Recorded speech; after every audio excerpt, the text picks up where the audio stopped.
Yo, that's Bros. Rap about RFK or AKA Carnage. Carnage. Let's get it. Let's get it. Yeah. Robert Kennedy na matigas. Mga panitigas.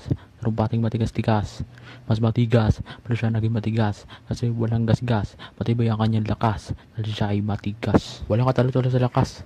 Para siyang batas. Kapag siya ka naging binuno, siyempre mayroong ligtas. Kasi nga lang talaga ito ay sadyang napigdas sa kanyang posisyon dahil siya ay tinodas. Sa mga karapatang di naman matino, wala na talaga. Sa mga kasabutan tulad nila, wala mga awa. Dahil nga rin na ang nangyari, wala na magagawa. Sa mga tulad nila, di na talaga sila nagsawa.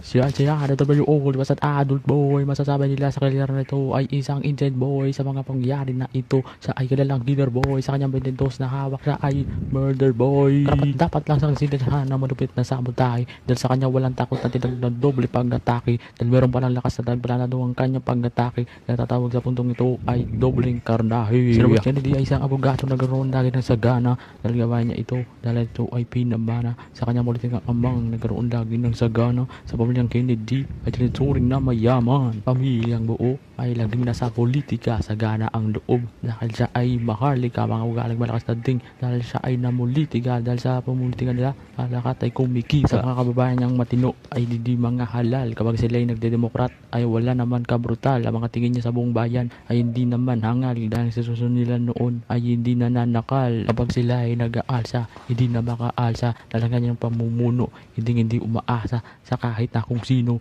Hindi sila paasa kahit na magiging kurakot. Wala kahit isa. At tinutukoy na karnahe sa istilong pag-atake kay Senador Robert ay tila parang sabotake. Talagang pagpapastang ay tinuturing na sabotake. Kaya nga na ng puntong ito ay dobleng karnahe. Istilong pag-atake.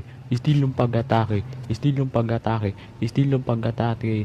Tila may diskarte. Tila may diskarte. Tila may diskarte. Tila may diskarte kay Robert Kennedy. Kay Robert Kennedy noong dekada 68. Noong dekada 68. Noong Hunyo 6. Noong Hunyo 6. Ito ay dobleng pag-atake. Ito ay dobleng karnahe.